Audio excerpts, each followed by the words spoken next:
I was surprised by how doctors will tell you things not for attribution or off the record. There were a handful of things that the nurses and the social workers that I got to meet through here said that sort of surprised me. So, for example, a lot of services that Canadians get are by referral only, which means I can't call up and ask a neurologist to make an appointment for me. I must have a family doctor who does that for me. And we know that a lot of people don't have family doctors, but for the vast majority of elderly Canadians who are facing dementia, they have some kind of primary care healthcare worker who can make this referral for them. Sometimes these healthcare workers don't want to make the referral for whatever reason. A referral to a specialist is more expensive for the system overall. There are some family practitioners, I've been told, who believe, and this is a good thing, but they believe that they can handle a patient's dementia on their own, so no need to refer to an outside provider. So it's not always easy to just say, I would like a referral to a memory clinic. I would like a referral to a neurologist or a specialist who can administer an MRI or a CAT scan. I had thought that this would just be a matter of course, that'll happen.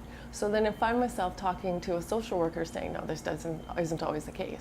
And when I ask her, well, what happens then if my mom's doctor won't, for whatever, refer me to you and I know your facility is where I need to be? She says to me, and again, she would not be quoted, but she had no problem with me talking about it in general. Go to a walk-in clinic and find another doctor and have them make that referral for you. If you don't have access to a walk-in clinic, go to a dermatologist, go to any doctor, a social worker, any medical practitioner of any sort, who, even if they are not yours, will make that referral for you. And her point was, keep trying, don't stop, you've got to keep going. In the case of dementia, she recognized that it's not the patient who's going to be doing that, right? She was talking to me as the potential daughter of somebody who would need these services. You need to work around, as opposed to the system here for you, you need to work around. So the referrals were one of the things that surprised me. The other one was that we have a system of community care access centers here in Toronto, and that's how people access a lot of the healthcare services that they would need if they have a dementia diagnosis. Those centers and how they respond to your care are really dependent on who directs those centers. So from one center to another, from one part of the city to another, you will have more or less accommodating, hospitable, timely responses depending on who's on the phone.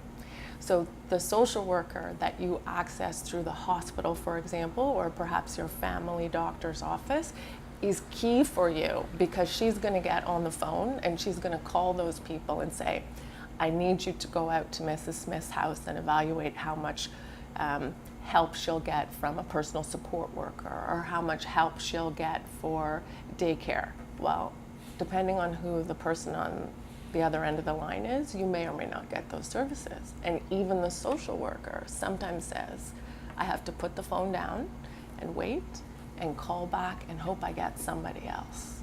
And so this is the, the sort of not so great side of the healthcare system, but recognizing every system is built on people. And so some people are more or less able or willing to give you what you need. And always the message was, you are your own advocate, you need to work the phones, you need to be on email, you need to be following up. If your family doctor says, I've made that referral for you, you still need to call that specialist and say, did my family doctor actually do that? It was interesting and a little disappointing, but good to know.